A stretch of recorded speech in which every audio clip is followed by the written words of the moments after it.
and this might be familiar to you. You find yourself in a place where somebody says to you, how are you? And your first word is busy, so busy.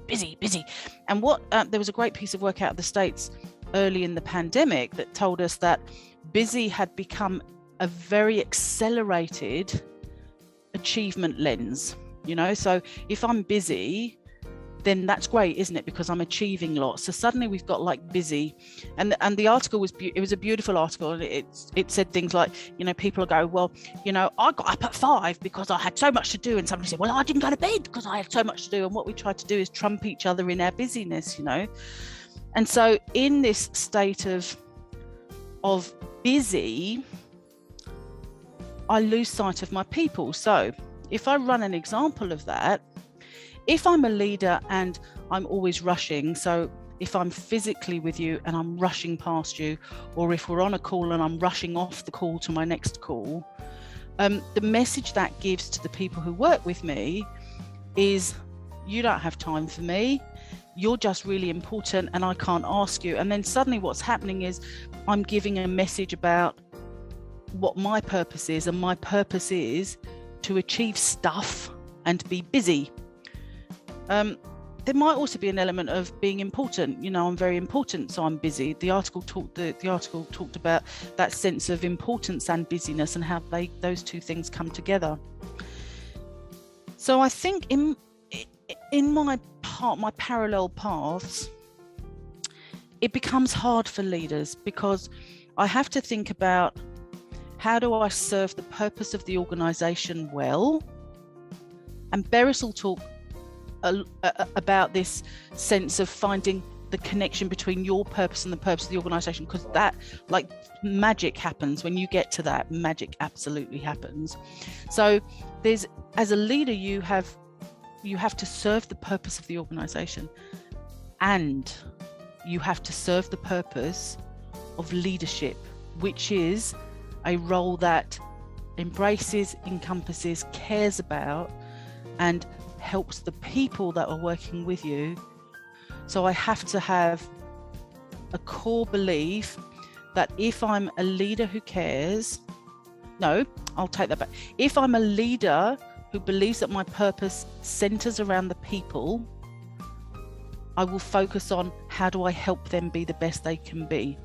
And so now I introduce care, because I've worked in purpose-led organizations where the people haven't found their leadership to have people purpose, if that makes sense. So we work for a great organization and we're very passionate, and isn't it good? But I'm going to be busy, I'm going to rush everywhere, I'm not going to have time for you. And suddenly I'm meeting the needs of the purpose of the organization, but I'm no longer meeting my leadership purpose.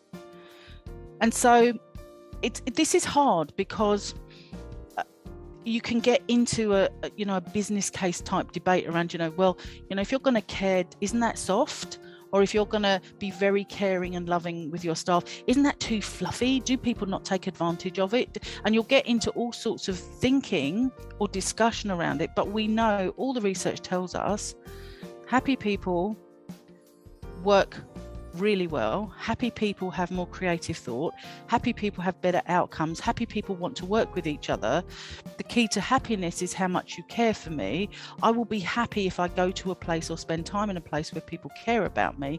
And so all the evidence tells us that we have to balance this doing with our being as leaders. The other thing that is really, really important to us in terms of the current situation we find ourselves in, is we did face-to-face well, and I use the word well from the perspective of, we understood how to be in a room with each other. Whether or not we lived a leadership purpose that's around the people or not, it's debatable. We're all on different pathways. And then we learned to do virtual well, and I mean, we could log on to the calls we needed to log on to, but suddenly our widget focus came back into play. So instead of having those moments when I might just ask how you are, I'm checking up. So I'm saying, how's the project? How's the work going? How are the widgets running? Where's the timeline? Where's the deliverable? And I'm losing the checking in, which is the how are you.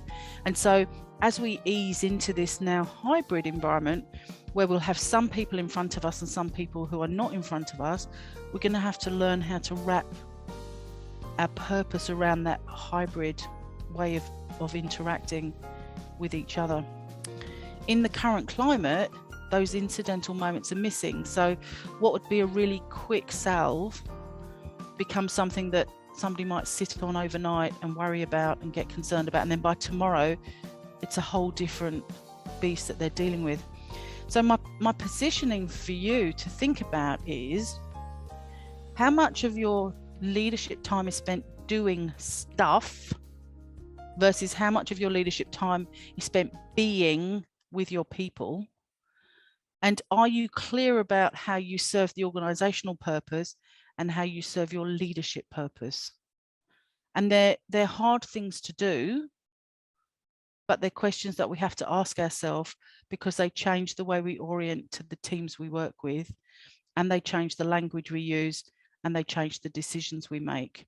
And so thinking about, they're not one and the same. In my head, they're two different streams of purpose that we have to align ourselves to, consciously consider, and then consciously execute.